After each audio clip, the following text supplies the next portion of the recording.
राधे राधे। जय श्री कृष्णा। कार्तिक मास का दूसरा अध्याय, दूसरे दिन की कथा। श्री सूत जी यहाँ तक की कथा सुनाने के बाद फिर बोले, हे ऋषियों, यह तो भगवान को प्रिय कार्तिक मास का महत्व और व्रतों का विधि विधान। अब मैं तुम्हें इस व्रत के पुण्य का प्रभाव प्रकट करने वाली एक मधुर कथा कहता हूँ। ध्यान पूर्वक सुनो। एक समय देवर्षि नारद कल्प वृक्ष के पुष्प लेकर द्वारका पहुँचे। भगवान श्री कृष्ण ने उनका स्वागत किया और पूजन कर उच्चासन पर बैठाया। नारद जी ने कल्प वृक्ष के वे सुंदर पुष्प भगवान को भेंट किए। भगवान ने सभी पुष्प अपनी रानियों में बांट दिए। उचित आदर मान और सत्कार पाकर नारद जी लौट गए। उनके विदा होने के पश्चात चंद्रवदनी एवं कमल के समान सुंदर नेत्रों वाली श्री सत्यभामा ने मन में विचार किया कि मैं कितनी भाग्यशालिनी हूँ, जिसके पति स्वयं त्रिलोकीनाथ भगवान मधुसूदन हैं और अपनी 16,000 रानियों में जो मुझसे ही सबसे अधिक प्रेम करते हैं। कोई प्राणी पृथ्वी पर जिस कल्प वृक्ष की कल्पना भी नहीं कर सकता, वही कल्प वृक्ष प्रभु की कृपा से मेरे आंगन में लगा हुआ है। आखिर पूर्व जन्म में मैंने ऐसा कौन सा पुण्य कार्य किया होगा जो मुझ पर प्रभु की इतनी कृपा और स्नेह है। मन में ऐसा विचार कर एक दिन सत्यभामा ने भगवान श्री कृष्ण से पूछा, प्रभु, एक विचार अक्सर मेरे हृदय में आ रहा है, कृपया आप मेरी उस उत्सुकता का शमन करें। मेरी ऐसी प्रार्थना है।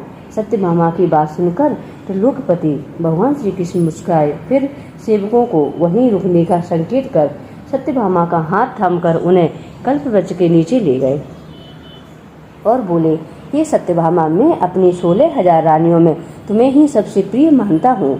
तुम्हारे स्नेह बस ही मैंने देवराज इंद्र से विरोध करके यह कल्प वृक्ष स्वर्ग से लाकर यहाँ लगा दिया है। मैं तुम्हें न दे सकने वाली वस्तु भी दे सकता हूँ। तुमसे अकथ न कहने वाली अर्थात गुप्त बात भी कह सकता हूँ। प्रिय, मैं हर प्रकार से तुम्हारी शंका का समाधान करूँगा। कहो, तुम्हारी उत्सुकता का क्या कारण है? यह सुनकर सत्यभामा अति प्रसन्न हुई और बोली, हे नाथ, यदि आपकी मुझ पर इतनी ही कृपा है, यदि आप मुझसे इतना ही प्रसन्न हैं, तो कृपा कर यह बताएं कि मैं किस प्रकार आपके इस स्नेह की अधिकारिणी बनी। अर्थात पूर्व जन्म में मैंने ऐसा कौन सा शुभ कार्य किया था जिससे मुझे आपकी अर्धांगिनी बनने का सौभाग्य प्राप्त हुआ और आपके साथ गरुणासीन होकर ब्रह्म एवं इंद्रलोक की आवागमन का अवसर प्राप्त हुआ। ये स्वामी, मैं पूर्व जन्म में कौन थी, मेरे माता पिता कौन थे? हे नाथ, यह सब आप मुझे विस्तार से बताने की कृपा करें।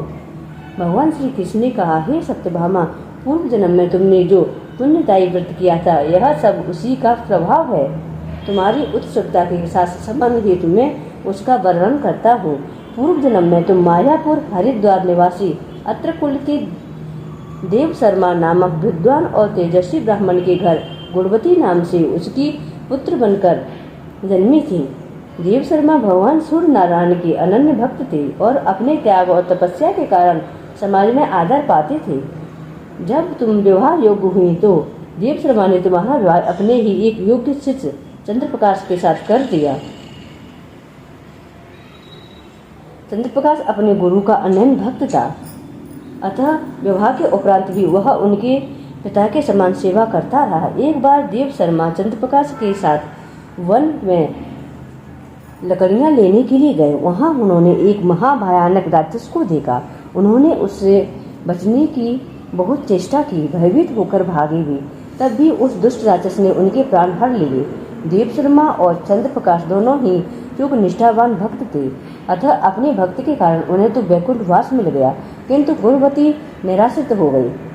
भगवान श्री कृष्ण ने आगे कहा, हे सत्यभामा, जो श्रद्धालु भगवान सूर्य, गणेश, शिव, विष्णु और सत्य, इन पांचों अर्थात पंचदेव का उपासना करते हैं, वे मुझ जगदीश्वर को प्राप्त होते हैं।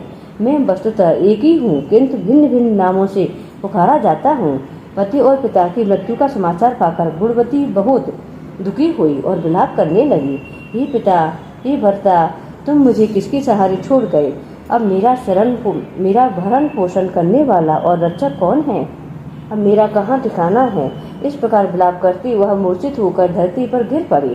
फिर जब चेतना आई तो अपने घर का सामान बेचकर उसने पिता और पति का श्राद्ध कर्म किया। तत्पश्चात वैरागिनी सी होकर विष्णु भगवान के भजन पूजन में अपना जीवन व्यतीत करने लगी। गुणवती निष्ठा के साथ ही आजीवन एकादशी का व्रत करती रही। एकादशी के साथ साथ वह प्रति माह कार्तिक मास की व्रत भी करती थी। वह देव मंदिरों में और साधु महात्माओं की सेवा करती थी। सत्यभामा, मुझे यह दोनों व्रत एकादशी और कार्तिक माह के अति प्रिय हैं। ये प्रिय, कार्तिक माह में जब सूर्य तुला राशि पर हो, प्रातःकाल ब्रह्म मुहूर्त में स्नान आदि कर विधि विधान पूर्वक भगवान विष्णु की पूजा करनी चाहिए। इस माह में जो श्रद्धालु विधि पूर्वक स्नान, दान, जागरण और वंदन करते हैं, उनके जन्म जन्मांतर के पाप नष्ट हो जाते हैं। जो श्रद्धालु मंदिर में सफाई, दीपदान, यज्ञ अथवा स्वास्थ्य वाचन करते हैं, वे देवताओं द्वारा भी वंदनीय होते हैं। जो तुलसी वन की पालना करते हैं, वे दोबारा इस संसार में जन्म नहीं लेते, अर्थात जन्म मरण के बंधन से मुक्त हो जाते हैं। ये सत्यभामा, आयु पूरी होने पर गुणवती ने भी गंगा में स्नान करते हुए प्राण छोड़े। तभी भगवान विष्णु के दूत एक सुंदर विमान लेकर आए और उसे स्वर्ग में ले गए। इस प्रकार कार्तिक मास के व्रत के कारण गुणवती को भगवान विष्णु का धाम मिला। भगवान श्री कृष्ण बोले, हे सत्यभामा, पूर्व जन्म के देवदत्त ही इस जन्म में राजा शस्त्राजित हुए, अतः तुम्हें उनकी पुत्री के रूप में जन्म मिला। पूर्व जन्म की गुणवती तुम ही हो, क्योंकि तुमने भगवान विष्णु के प्रिय व्रत किए थे। इसी से इस जन्म में तुम्हें मेरा साथ मिला, अतः तुम्हारा सौभाग्य अखंड होगा। हे प्रिय, जो पूर्ण श्रद्धा, भक्ति और विधि पूर्वक कार्तिक माह के व्रत करता है, वह मुझे तुम्हारे समान ही प्रिय होता है। दूसरे जप, तप, यज्ञ एवं दान आदि कार्तिक माह के 16वें भाग के बराबर भी नहीं होते। दूसरा अध्याय संपूर्ण। राधे राधे। ओम नमो भगवते वासुदेवाय।